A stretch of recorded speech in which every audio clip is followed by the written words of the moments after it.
All right, I got Brian and Lyle here, and this is Paul with Team Fat Boys. Today I've got Lyle Stokes of Black Horse Custom Rods and Twisted Cat Outdoors and the tournament series of Twisted Cat Outdoors.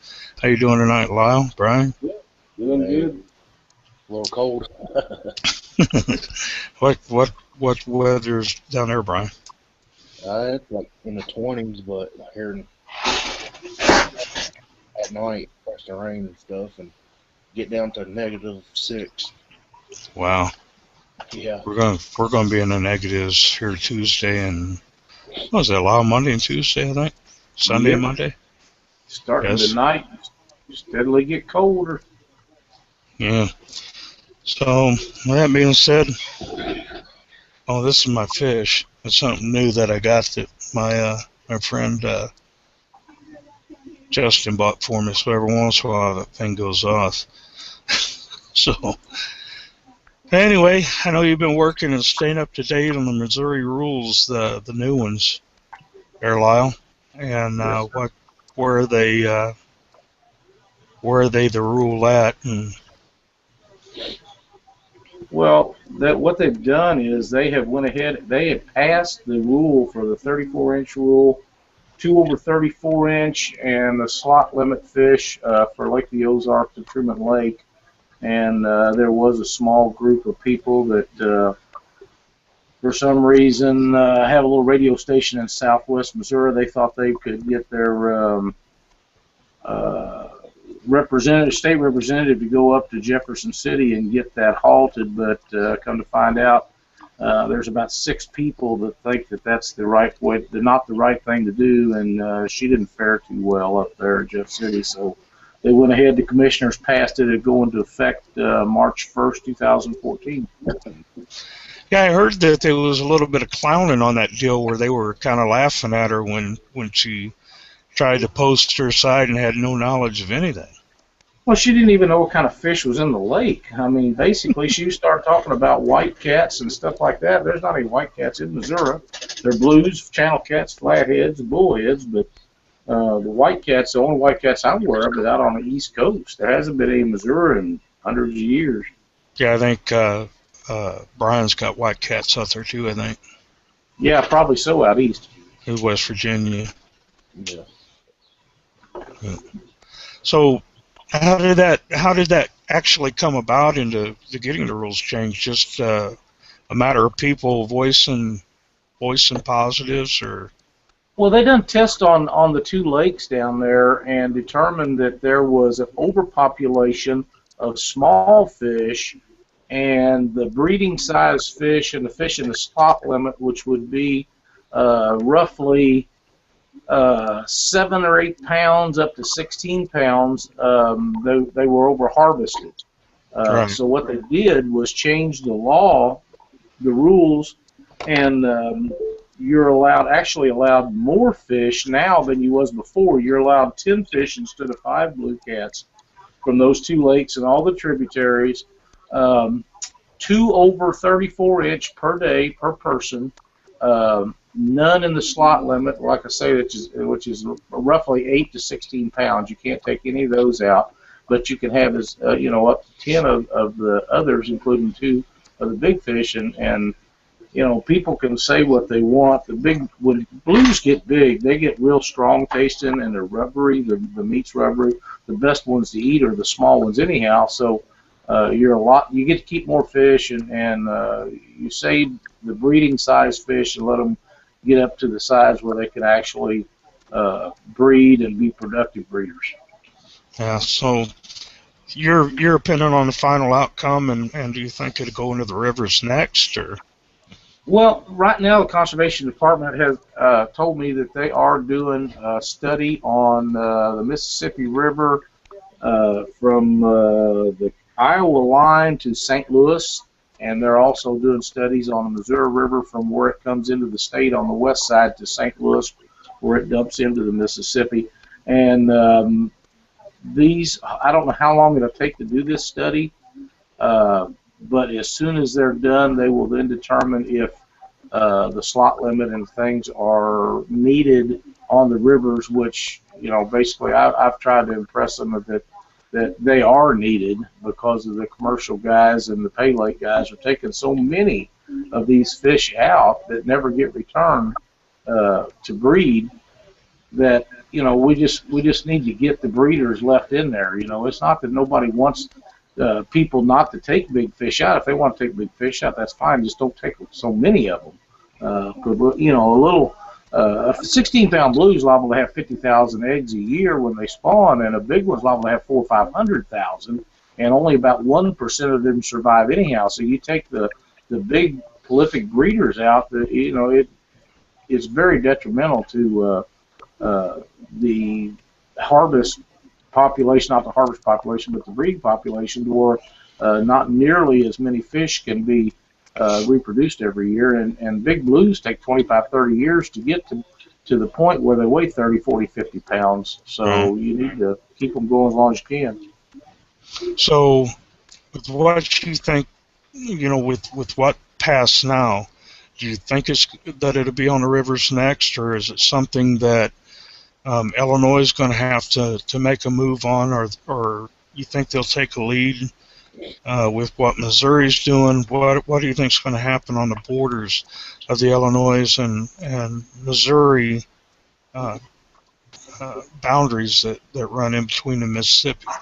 Well, we're hoping that they'll work together. There's some speculation, and I know some people that I have some good friends that actually deal with the Illinois Conservation Department, and the guy that actually run that for several years has led everybody to believe that stuff was not needed, and when they all come to the meeting with his superiors, they found out that he'd never passed the information that he actually had along to others above him, so they wasn't aware of what was going on in the Alton, St. Louis area. Now that that's been going on, they are looking at, Illinois is actually looking at a deal for a trial slot limit 34-inch thing that we'll find out if they're actually going to try that this year.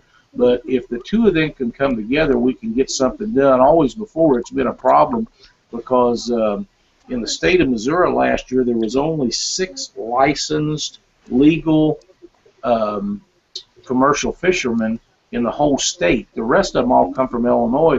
The issue with that is they buy Illinois license, and there's hundreds of them. The guy in Alton actually is a commercial fisherman himself who is over the rivers down there. And they don't have boat ramps in Illinois like they do in Missouri. So they come over here, they put in on our water, and then they find these holes that holds thousands and thousands of blue cats in the wintertime. And with the electronics and the technology we have now, they'll find one of them and they'll clean it out and go to the next one. So they're taking 5, 10, 20,000 pounds of fish out of there every 2 or 3 days until that hole's done, and then they just move to the next one. They keep finding them, so they're all gone. Right. And I guess people are going to start raising hell or be against some of this stuff on the tournaments, and I'd like to know how you feel, what you think about it, and will it affect them, and do you see any other issues that may work against the outcome of the tournament trails? Well, we fished a lot of tournaments. Cindy and I was in 8 states this year fishing tournaments and different things, and the places that we've been, all of the places from North Dakota, Wisconsin, down south in some of the southern states, Alabama being one of them, that have these 34-inch rules and slot limit fish, it's not a big deal because it's the same thing in tournament fishing for everybody. Each person is allowed 2 fish over 34 inches. In Twisted Cat tournaments, we're only allowing people to keep 3 fish per day anyhow, because a lot of the waters we fish, the fish are so big. If you get 3 40 or 50, 60-pound fish, most people don't have live wells to accommodate them safely. So, there is some that do, but when you get a 5-fish limit at a lot of these tournaments, you get 5 50-pound fish. There's very few people that's got a live well that will sustain that. So the spot limit, if you just have a 2-man team, you're still allowed 4 fish over 34 inch, 2 per person. So you got I don't see how it's going to affect it because everybody's going to be allowed 4 big over 34-inch fish, and then you get your closest to your slot limit size, and go from there. But you know, most places you're not going to get 5 giants in one day anyhow, and you're just not going to be able to keep the slots. I mean, that's all you keep. You can't. You're not. I wouldn't say that. I wouldn't say that because we know Danny. Well, Danny's an exception to the rule. He's kind of an animal. But he's only allowed 2 because he fishes by himself. And that's his. Yeah, that'd be an issue for a guy that fishes by himself because you know they would only be allowed 2 fish. But Danny's very conservation-minded and very open to all this stuff, so he's aware of what's going on. I've visited with him numerous times. Maybe I need to worry about getting him drunk and taking me out on a tournament run. Danny Take my camera. He's one of the premier fishermen in the country. People that don't know Danny Southon should see some of the records that he set. He holds a Twisted Cat Outdoors record on a 3-fish limit. He caught 2 years ago 195.2 pounds on 3 fish. I mean, it's amazing. I think if he opened up a guidance service, I think I'd jump right on it myself. But you know, Danny's a good old boy, and he fishes a lot. I've accused him of naming those fish. I think he knows where every one of them's at down around St. Louis area and has nicknames for them and knows where they go and where they hide. Yeah. What's that? I said, hey, Bruce. Yeah. Oh, nice to see you again. Just like my talking fish back here. He's probably caught some of them 5 or 6 times, you know. You never know. You got anything to ask him real quick before we move on, Brian? Oh, go ahead. Okay. He's good. All right, we're going to get off the subject of that because you're involved in a few other things, and I want to kind of go over those. I'd like to know how you got into your custom rod building and what got you started in making custom rods for other people. Well, years ago, we used to live in southern Missouri, and we fished a lot of bass tournaments and crappie tournaments and stuff. And you know, I'd go buy the stuff that I needed or what I thought I needed, and I never could get a rod that would actually do what they said it would do or do what I wanted it to do. And we'd done a little trout fishing in those days, and I've met a guy down around Bennett Springs that is probably the greatest rod builder of all times. He just does fabulous work, and he built me a fly rod in them days, and I wanted him to build me a bass rod, and I know he knew how to do it, and he didn't have time to do it. You know, he's backlogged like so many people are where you couldn't get it done. And he said, I'll tell you what, he said, I'll get all the stuff and I'll instruct you and let you build it. And this was in 1984. He ordered all the stuff in, and I built my first one then. And it turned out okay, and I wanted another one, and he wouldn't do it. So, you know, he kept instructing me, and that's kind of how I got started. And I was fishing a lot of bass tournaments then, and guys would come up and wonder where you got your rod. I said, well, I built it, you know, and next thing you know, I was building 1 or 2 for guys and different people and crappie rods and fly rods and stuff. And when we started tournament catfishing several years ago, I started building my own catfishing rods, and people liked them, and I was building them for friends and relatives, and the next thing you know, I was building them all the time, and that's just kind of how it got going. Yeah. Well, you know that yellow one here I've got behind me, if my fish don't go off first. The yellow one you built for, you know, channel catfish, which is good for the 15-pounders that we catch here in Silver Lake, my home lake here. Uh-huh. And I've actually took the tackle off it, and on occasion run a buzzbait and stuff to catch bass on the lake as well. And it kind of works for both things for me. I can use it for the channel catfish or the bass, either one. Absolutely. So, those small rods like that are pretty universal. Where you get into specialty stuff is if you're drift fishing or you're fishing for or big flatheads or blues or something. For the average channel cat in our area, it doesn't take a monstrosity of a rod to catch channel cat. Now, if you get up the Red River with Brad Durrick, or up in Wisconsin with Jerry and them, where they've got 25 and 30-pound channel cat on a pretty regular basis, then these bass rods just won't take that abuse for any length of time.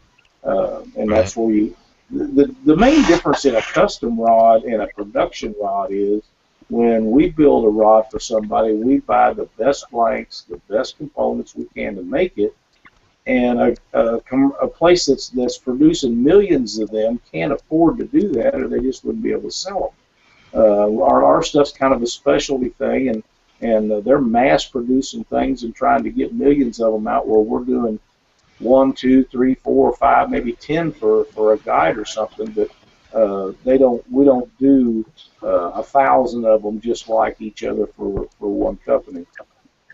Right. What is the price ranges like for a 2040? I think it's 2040 I've got from you, the big rod.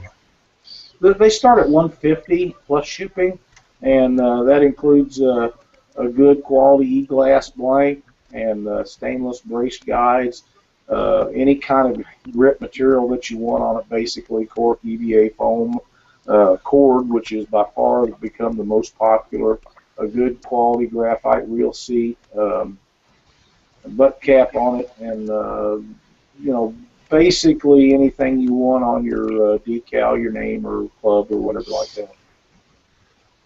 All right. Well, the other thing I wanted to talk about that you're involved in is the Twisted Cat Outdoors Forum, and I've been a member for some time. I was kind of wondering how that come about. How long's it been up, and be candid on the reason. Okay, well, the reason that the Twisted Cat Outdoors web forum has been on, I believe this is the 6th year. I really haven't kept track of the time, the factor on it.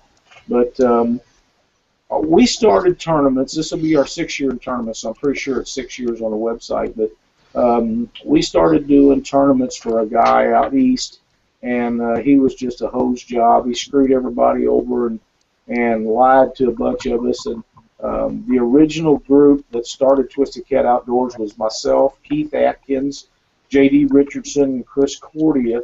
And we was involved with several websites, and all of us was always getting banned from one reason or another, or somebody was telling us stuff and not holding up their end of the bargain, and different things. And I was sponsoring people and giving them rods for giveaways, and they was actually keeping them for themselves. And I'd ship stuff out to them, and they was supposed to give them to people that paid for them, and didn't give them to them, and it made me look bad. So we just basically split away from all the other websites and started one of our own. I had an injury and had a shoulder surgery, and I was tied up, so I had nothing better to do than work the website. And Steve built it up for us, and we took off. And the next year we started doing the Twisted Cat tournament series, and basically the web forum was just to promote the tournament series, and it just kind of grew from there. I think we've got somewhat over 1,800 members now, and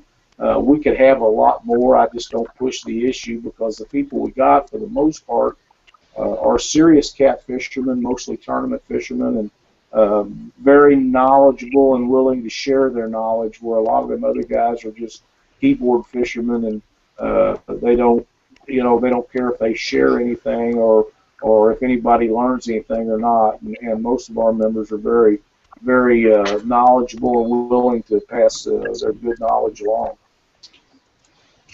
Right. Well, let's see, what else we got here, Lyle? I know I was going to hit you up some other stuff here.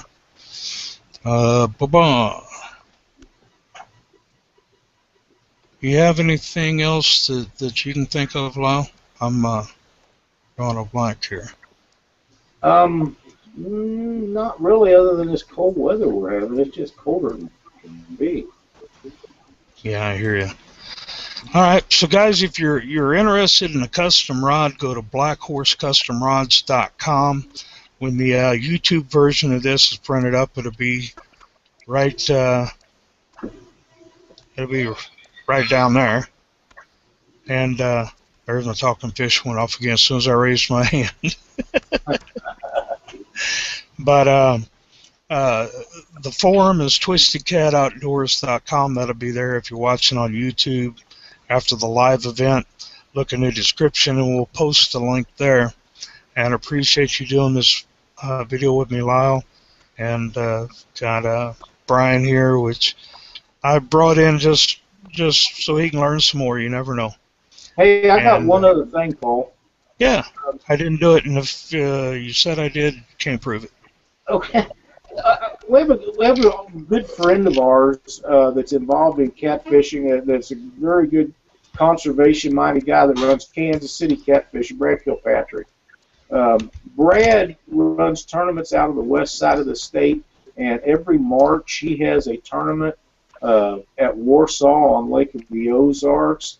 The people out of Clinton that have opposed this 34-inch rule and the slot limit on fish seem to think that nobody will show up for this tournament, and I know that he's going to have a record crowd this year. And I think he's just posted the dates. I don't have them with me on hand, but anybody that wants to fish a really good run tournament needs to go down this spring in March and fish with Brad and them guys. It'll be a great time, and they'll catch a lot of good fish. Lake of the Ozarks and Truman both have some giant blues, and there's lots of fish in the lake. And we need to show people that the 34-inch rule and the slot limit is a good thing for not only the everyday fishermen, but it's good for tournament fishermen too. Right. Right. If you get that posted or something, then I'll forward it and I'll post it on my website. And okay, as soon as I get the correct information, I think he just got that up. I just found out that his schedule is up. And the other thing is, if there's a lot of tournament fishermen out there, Monsters of the Ohio will be October 11th. We went down and fished that tournament this year. Cindy and I did, and Aaron Wheatley runs a class act. I mean, this tournament is just absolutely awesome. These guys do a heck of a job, and you can't have any more fun than going down there and fishing with there's just people from all over the United States go and fish that tournament. It's an outstanding time, and it's extremely well run. So, if you're interested in catching some good fish and having a lot of fun, that's another good tournament to go to. okay. Well, with that, like I said, you post me anything, and I'll make sure I post it. And All right, buddy. I'm going to cut the live broadcast now, and we'll talk at you all later.